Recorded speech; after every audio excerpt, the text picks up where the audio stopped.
Greetings. I am Dr. Noni Davis, coming to you from Durham, North Carolina, here at St. C Academy. And I am a legacy owner of St. C Academy. I inherited this school from my parents, the late William Edward Davis, and my mother, Sylvia Davis, who is still with us. And we're generational because I am passing it on to my daughter and my daughter-in-law right now, who are also working here with me, and got a great staff, and I'm very excited about that. But today, I wanted to talk a little bit about Burkina Faso. I've been trying to keep up in the news what's going on over there and the significance of it. Um, we have a legacy African um, uh, revolutionary who seems to be walking in the path of previous um, a revolutionary in Burkina Faso, Thomas Sankara. And today we have Ibrahim Touré. So, for those who may not have been keeping up, who is Ibrahim Touré? Well, many people around the world have become enthralled with this young man because he is the youngest president on the continent of Africa right now, and he's actually the second youngest um, elected leader in, well, presidential leader. I'm gonna put it that way because he wasn't elected; it was a coup. Anyway, presidential leader in the world right now, and he's a captain in the military. So Captain Traore is the interim president of Burkina Faso. He was born on March 14th, 1988, in Kera, Burkina Faso. And he graduated from the University of Ouagadougou with a degree in geology, and he was an honors graduate. Uh, he joined the Burkina Faso military. It's called Burkinabe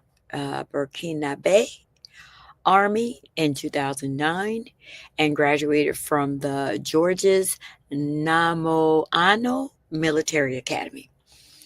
He received the rank of captain in 2020, and after participating in several military tours to Timbuktu, the Mali War, and he's also fighting jihadists, and he had to fight jihadists, and also he was part of peacekeeping forces. So in 2022, he, with the assistance of several other uh, military folks, decided that they were going to do a coup. And, and what's crazy, this young man is just amazing. So this is him. He is 37 years old. I don't know, my laptop is not working, but this is Ibrahim Touré, and you can see he's just a baby, 37 years old. Uh, and let's see. Oh, I think it fell out. Let me see if I can get that back. Sorry. And so Burkina Faso is let's see, is located here. You can see Burkina Faso. It's landlocked, but it's right there between Mali, Niger, let's see, Benin and Togo, Ghana, Ivory Coast, and there's Mali at the top, Timbuktu. And so this area has a lot of maybe I'll do that the next time. I've heard a lot of things about Burkina Faso. I mean, they are not a group of people to be played with. So spiritually, they're a very powerful nation. And so with the assistance of other military young men, they decided that excuse me.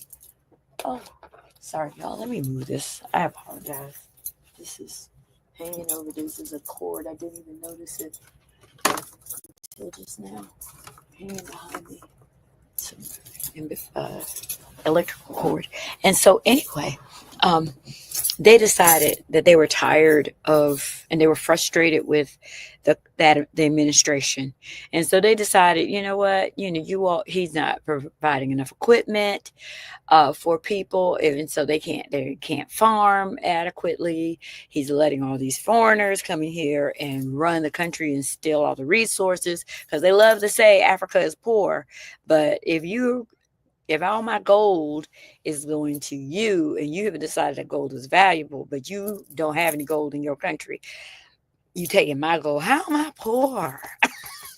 If you're taking all of the resources from my country, how am I poor? You don't have them. So who's really poor? But anyway, he was just tired of the corruption and all of that. And so he staged a coup and decided that, hey, you got to go. And so he ousted President Paul Honi Sandaoga Damiba, because he was frustrated. They were just frustrated with the government's inability, to even defeat or stand up against insurgencies, and there was just so much corruption. He said, "Yeah, you got to go." So he has gained worldwide recognition because of his interactions with other African leaders, but mostly his response to European leaders. And he also did the no thing, and Europeans go crazy over, and that's he made created alliances with Russia.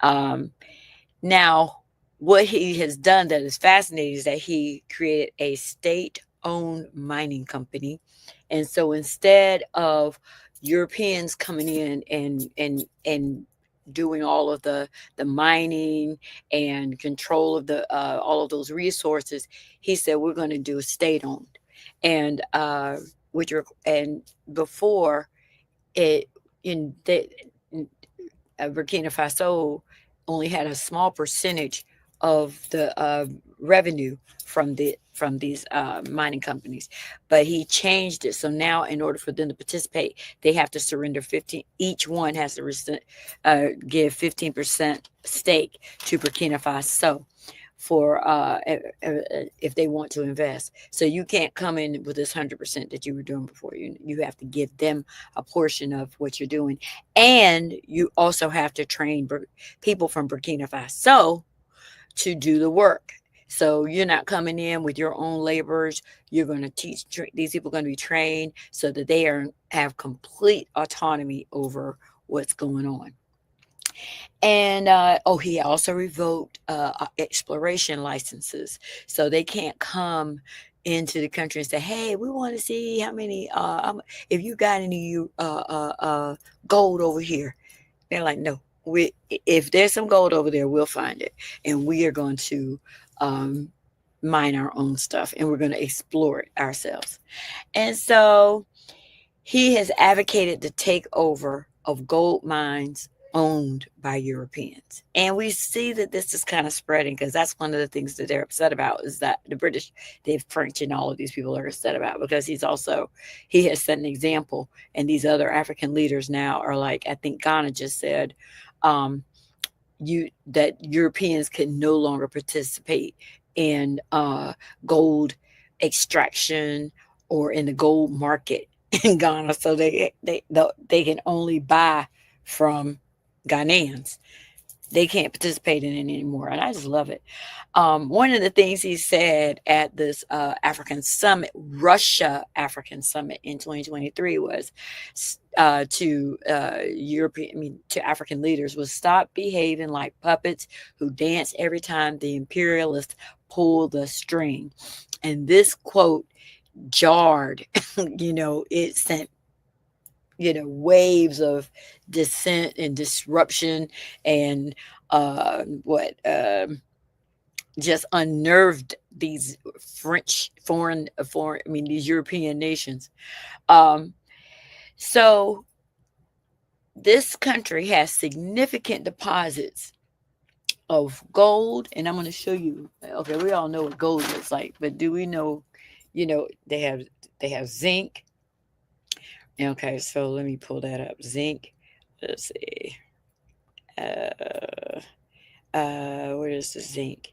So I don't know how many of you know this periodic table, but it's crazy how much stuff is in uh, Burkina Faso. Let's see. They have zinc, and zinc is a protective coat for iron and steel, brass, and other alloys. Where is the zinc?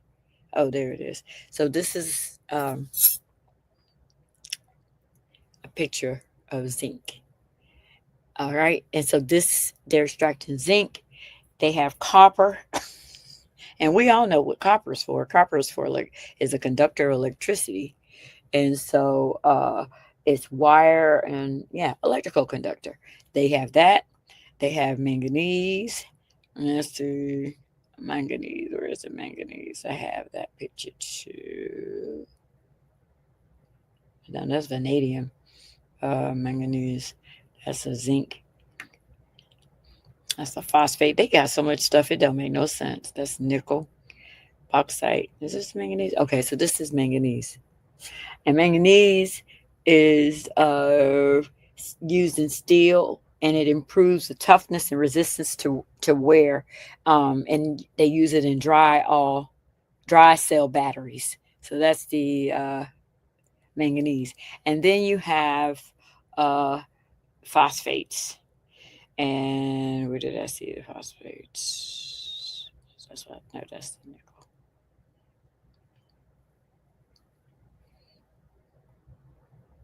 That's the zinc. Vanadium. Okay, I don't see all the ones I think. So I'm just going to show you this one. This is vanadium. Vanadium is what did they do with vanadium? Strengthen steel alloys. It's a catalyst in chemical processes. And of course, we know about nickel. Nickel is also found in where is the nickel? That's the zinc. Vanadium. Oh, that's the copper. Oh, limestone. You know, limestone is used. We use limestone for construction. And so most of the buildings and stuff like that, the roads, all of that is made out of that. You've got the, this is the phosphate. Phosphate is used in fertilizers and food additives. You've got bauxite. Bauxite is what a lot of the buildings, roads, a lot of infrastructure stuff. Uh, yeah, these high-rise buildings, a lot of them are made have that bauxite. And we already know diamonds are not only valuable for rings, but they also are in lasers and stuff like that. And then you have nickel. This also helps with. This is just a picture of the nickel, and it's also found in steel and batteries and stuff like this. So, and then Burkina Faso is the fourth largest producer of gold in Africa. And in addition to all of these um, uh, uh, periodic table elements, because zinc, copper, manganese, phosphate, limestone, diamonds, bauxite, all of these things, well, but not diamonds are not on the periodic table, but we know they're made from carbon, so that's on the periodic table. And so vanadium, all of these things are on the periodic table, and they are in abundance in Burkina Faso. And they also, in addition to that, they have arable land, and so they're great, high production of cotton, sorghum, millet, maize, which is like corn, peanuts, and rice. And they also have shea nuts and sesame, which is a main crop, and sugarcane. And we know these are products that are part of the industry where in every part of the country, or every part of the world, really. And so this is the problem. You have 75% plus of these resources are being exported out of Burkina Faso, and only 20% were invested in the people of Burkina Faso. So they're losing, it's over 75%, almost 80% of their stuff is leaving their country, and they're not getting any benefit from the products that are in their natural resources. And so the West, the Europeans and Arabs, and because that's the jihadist people, are constantly creating instability in Africa, African countries, in order to maximize access to these resources. So much of the West and Asia do not want a leader like Captain Traore to rule, and many believe that Captain Traore is also, he has a lot of similarities to a former leader, Thomas Sankara. Now, Thomas Sankara uh, was born December 21st, and this is Thomas Sankara. He's a handsome guy. Thomas Sankara was born in 1949 in Yako, Burkina Faso, on December 21st. Yeah. And he was assassinated on October 15th, 1987.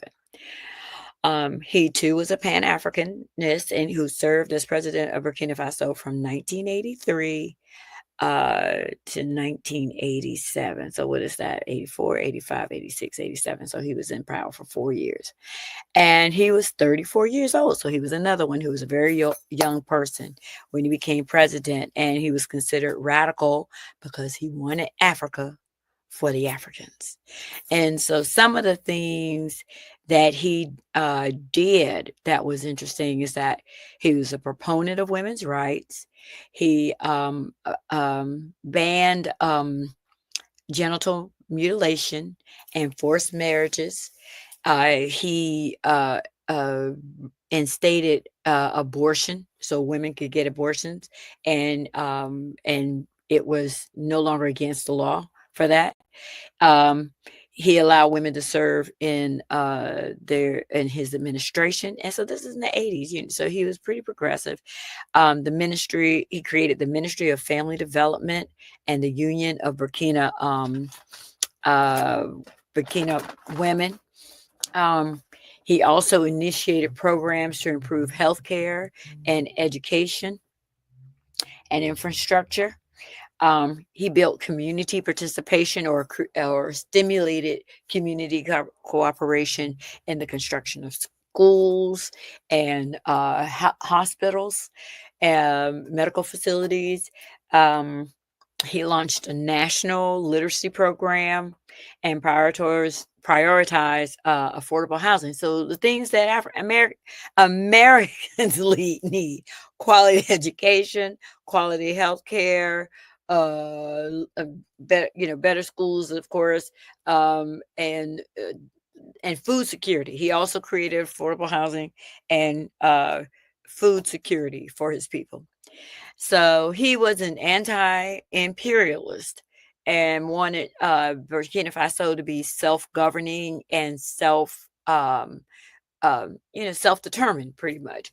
And he wanted to diminish the reliance on foreign aid, and he also refused to be um, reduce the reliance on financial aid.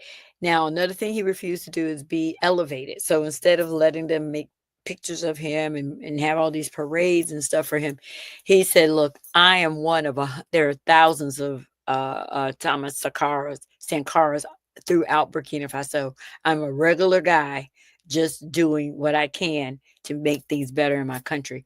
So he was not trying to get wealthy. He had no, and which made him even more dangerous, I guess, for the West, because that means he wasn't tempted by money, and was saw himself as part of his community and not above his community.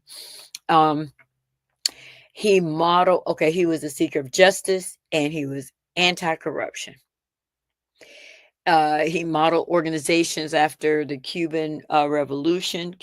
One of them was called Committees for the Defense of the Revolution, which was created to promote accountability. So he also was making sure that these aristocrats and people who were installed in the government were focused on the needs of Africans and not looking out for the interests of the Europeans. And this put him in a lot of conflict with them. the middle class and tribal leaders and foreign governments resisted Sankar's efforts, which led to his assassination. But like Sankara, Traore is trying to remove foreign dominance from Burkina Faso. So this is what he has done. He has expelled French troops from his country. He removed his people from ECOWAS, which was a coalition among several African countries, but they were still kowtowing to Europeans, and so he said, "We're not going to be a part of this anymore." And so he formed an alliance with Mali and Niger, and so they have their own coalition now. He rejected international loans from IMF and the World Bank. Now, he also, like Sankara, said, I'm not going to have this exorbitant salary. He is receiving the same pay he did as a captain in the Burkina Faso military. So, which is a modest income compared to president. But, in Africa, I think they said the president is making $76,000.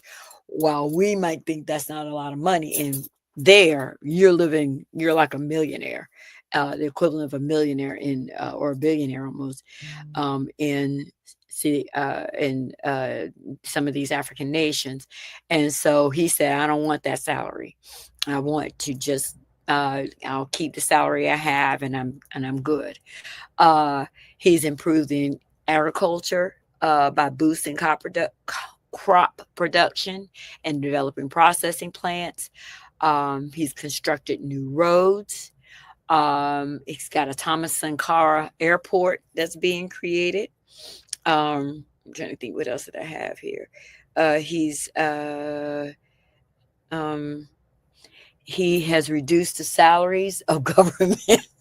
I thought this was funny, of government ministers. So you can just imagine if we went and reduced the salary of our senators and our congressmen, and he raised the income or the wages of the civil servants.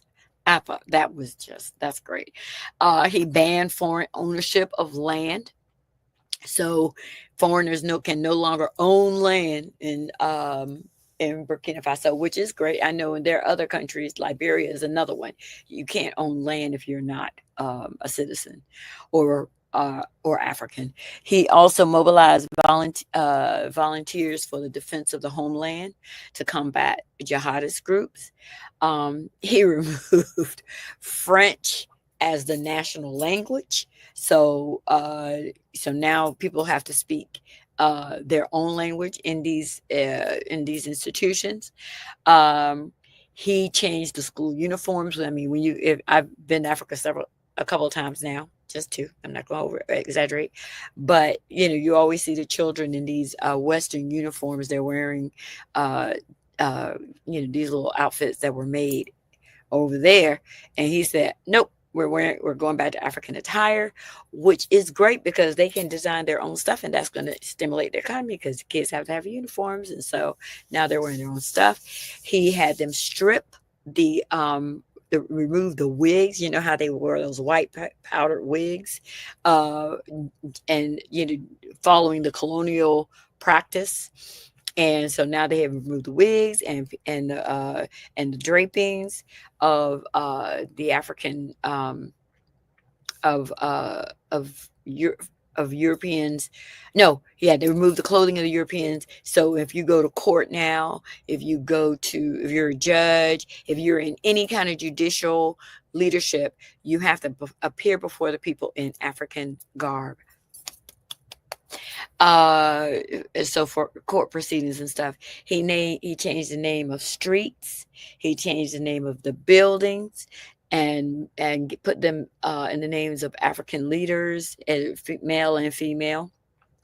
And so, like Sankara, Traore is making excellent progress in the 3 years he has been in office. His vision is Pan-African, And he has also extended an invitation to the African diaspora um, for citizenship. And we as African people are ready for Africa to rise. And we need them to cast off the Western governments, which cannot survive without Africa's natural resources. They have to go. And America, KKK, America needs to get in line too. They need to get out, leave these people alone. And I think that it's ripe. The environment is finally ripe for this pushback because African Americans have, because of social media, I remember when we started the school 29 years ago, you still had a lot of people. You had a very small community that was like African centered, and we were hoteps and folks who, y'all just talk about Africa all the time and everything. But with social media, you've seen an expansion of that. And people may not be so much hotep, but they're definitely interested in their own historical value as African Americans. People are embracing being African. You still have this community that, like ADOS, that wants to African descendants of slaves. But one of the problems with that is that we are starting our history as slaves in this country, and we need to be able to go back and see and acknowledge our relationship. These are our ancestors. This is our bloodline that came over on these ships, and we should not ignore it. And we may not know who we are. I've been blessed to be able to take this ancestry africanancestry.com and find out that I have Fulani, Mende, Temna, and Kru ancestors, which are from Guinea-Bissau to Sierra Leone and Liberia. Those are my folks in that area. And it's also interesting because I have been told for 20 years, at least 20 years ago, that people thought I was Fulani. If they saw me dressed in my African attire, oh, like, oh, you're a Fulani lady. So it was so crazy to find out that I actually am, that was very true. My ancestry pointed me back to that. So we can identify the groups. We may not know the family name. We may not know the exact location of where in Guinea-Bissau or where in Sierra Leone. But if you are Fulani from Guinea-Bissau, there's a very strong possibility that I can find my people. And Mende, I know I'm Mende, but I just don't know what my family's name was. But we need to maintain these connections, and because we've been disparaged around the world. We've been accused of being the most violent people on the planet, where we have never committed genocide against nations of people. There's no history of us engaged in wars, and to the degree that that were outside of our borders. We were fighting with people whose borders we were sharing. But to leave and go and fight other people, and then we also came up with Ma'at, which is an Ubuntu. I am because we are. We are because you are, or whatever. I am you. There's a community, and then Ma'at has all of these admonitions for how to interact with each other. And so we've always been about community. And so for this young man, we have to pray for this young man's protection. We pray he remains humble. We pray his ancestors and the spirit of Sankara surround him and keep him safe from jihadists and European militias, and of course these African elite who are greedy and will sell their mama for $1. And so, and we, and for power. These people are power hungry, and they just, they want to make all this money. And so we pray that he would be protected against these people. And may he rise and be successful and be the catapult Africa needs for African resistance on the continent, in the Caribbean, the Americas, and Europe, and worldwide. Ashe, ashe, ashe, ashe. Oh. If you're talking, they will hear you. We all want our kids to grow up safe and healthy, so we show them how. And we tell them with honest conversations that let them know what we expect. Not just one time, but every chance we get. That's especially important when it comes to alcohol and other drugs. Kids not only need to know the dangers and how to avoid them, they need to hear it often from you. And when it comes to pain medications, opioids, they need to know that they should never be taken without a prescription and never shared with friends or family. It's dangerous and illegal. So talk with your kids and guide them through the challenges of growing up safe and healthy. Because when you talk, they hear you. For more information about talking with your kids about underage use of alcohol and other drugs, visit underagedrinking.samhsa.gov. So tell they hear you. You can do it if you try.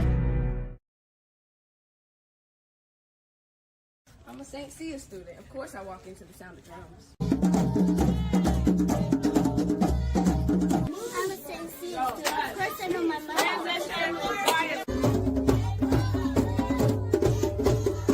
I'm a St. Cia student. Of course I can play the drum. I'm a St. Cia student. Of course I can work with my hands. I'm a St. Cia student.